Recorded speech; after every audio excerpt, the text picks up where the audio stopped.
ఒకటి environment related issues మనం చూసుకున్నట్టయితే అది మన చేతుల్లో లేదు. కానీ మనం తీసుకునే ఆహారం ద్వారా మనం దీన్ని కరెక్ట్‌గా చేసుకోవచ్చు. ఎలా అంటే ఎప్పుడైతే ఫ్రీ రాడికల్స్ టాక్సిన్స్ అనేవి మన బాడీలో ఎక్కువగా పెరిగిపోతాయో మనం యాంటీ ఆక్సిడెంట్స్ ఎక్కువగా తీసుకోవడం వల్ల అది స్టెబిలైజ్ అవుతుందన్నమాట. అంటే ఒక సెల్ పాడవకుండా ఉండడానికి మనం యాంటీ ఆక్సిడెంట్స్ రిచ్ న్యూట్రియంట్స్ అనేవి ఇవ్వాలి. సో ఈ యాంటీ ఆక్సిడెంట్స్ దేంట్లో ఉంటాయి? మనం తినే ఆహారంలోనే ఉంటుంది.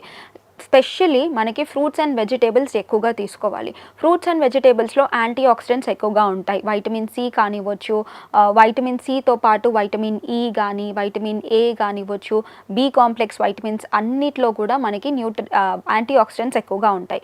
ఎప్పుడైతే యాంటీ ఆక్సిడెంట్స్ ఎక్కువగా తీసుకుంటామో మన బాడీకి మన ప్రతి ఒక్క సెల్ అనేది హెల్తీగా ఉంటుంది. సో ఫ్రూట్స్‌లో మనం అన్ని ఫ్రూట్స్ యూస్ చేయొచ్చండి. Green coloured fruits and vegetables, orange coloured, red colours, మనకి ల్యూటిన్స్, జియాజాంథిన్స్ వచ్చేస్తుంది, క్యారోటినాయిడ్స్ వచ్చేస్తుంది. ఇది కూడా యాంటీ ఆక్సిడెంట్సే. వైటమిన్ సి కూడా ఒక పవర్ఫుల్ యాంటీ ఆక్సిడెంట్సే. ఇది గ్రేప్స్‌లో కానివ్వచ్చు, లెమన్‌లో కానివ్వచ్చు, సీతాఫలం ఇలాంటివన్నిట్లో కూడా మనకి ఈ యాంటీ ఆక్సిడెంట్స్ ఎక్కువగా ఉంటాయి. సో మనం తీసుకునే డైట్‌లో హాఫ్ ఆఫ్ ద ప్లేట్ కూడా మనం చూసుకున్నట్టయితే ఫ్రూట్స్ అండ్ వెజిటేబుల్స్‌తో కవర్ అవ్వాలి. సో ఫ్రూట్స్ అండ్ వెజిటేబుల్స్ ఎక్కువగా తీసుకోవడం వల్ల మన లంగ్ హెల్త్‌కి బాగా హెల్ప్ అవుతుంది.